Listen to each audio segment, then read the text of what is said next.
இன்னைக்கு காலையில ஒரு 11:30 மணிக்கு போல எங்களுக்கும் பசங்களுக்கும் வந்து ஆரஞ்சு ஜூஸ் தாங்க பண்ணியிருந்தேன். அதெல்லாம் குடிச்சதுக்கு அப்புறமா மதியம் லஞ்சுக்கு வந்து தக்காளி சாப்பாடு தாங்க செஞ்சிருந்தேன். எப்பவுமே வந்து வீக்லி 2 டைம்ஸ் ஆவது வெரைட்டி ரைஸ் செய்வேங்க. ஏன்னா கொஞ்சம் காரசாரமா இருந்தா தான் வெரைட்டி ரைஸ் நல்லாருக்கும்.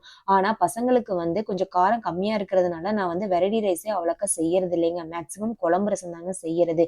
இன்னைக்கு வந்து ரொம்ப நாளுக்கு அப்புறம் தக்காளி சாப்பாடு தாங்க செஞ்சிருந்தேன். அதுக்கு சைட் டிஷ்ஷா வந்து கோவக்காய் வறுவல் தாங்க பண்ணியிருந்தேன். எங்க அம்மா ஊர் சைடெல்லாம் வந்து தக்காளி சாப்பாடுக்கும் அரிசி பருப்புக்கு எல்லாமே வந்து தேங்காய் சட்னி செய்வாங்க. அது வந்து சூப்பரா இருக்குங்க அந்த காம்பினேஷன். யாருக்கெல்லாம் வந்து தேங்காய் சட்னி காம்பினேஷன் பிடிக்கும்னு சொல்லிட்டு எனக்கு கமெண்ட் பாக்ஸ்ல கமெண்ட் பண்ணுங்க. மதியம் லஞ்ச் எல்லாம் பசங்களுக்கு ஊட்டி விட்டுட்டு தூங்க வச்சதுக்கு அப்புறமா இன்னைக்கு வந்து பாசிப்பருப்பு லட்டு தாங்க செஞ்சிருந்தேன். அதுக்கு 1 கப் பாசிப்பருப்பை வந்து நல்லா பொன்னிற ஆற வரைக்கும் வறுத்தெடுத்ததுக்கு அப்புறமா மிக்ஸில மாத்திட்டு பவுடர் மாதிரி அரைச்சு எடுத்துட்டு வந்துடலாங்க. அதை ஒரு பேன்ல சேர்த்திட்டு அது கூட 1/4 கப் அளவு நெய் சேர்த்து மாவும் நெய்யும் வந்து நல்லா மிக்ஸ் பண்ணி எடுத்ததுக்கு அப்புறமா 1/2 கப் அளவுக்கு சர்க்கரை எடுத்து அதுல 3 ஏலக்காய் சேர்த்து நல்லா பவுடர் மாதிரி அரைச்சு எடுத்துட்டு வந்துட்டு இப்ப அந்த நெய் பாசிப்பருப்பு கூடவே நல்லா மிக்ஸ் பண்ணி எடுத்துட்டு கையில வந்து நல்லா அமுத்தி உருண்டை பிடிச்சிட்டோம்னா சூப்பரான பாசிப்பருப்பு லட்டு ரெடி ஆயிருச்சுங்க.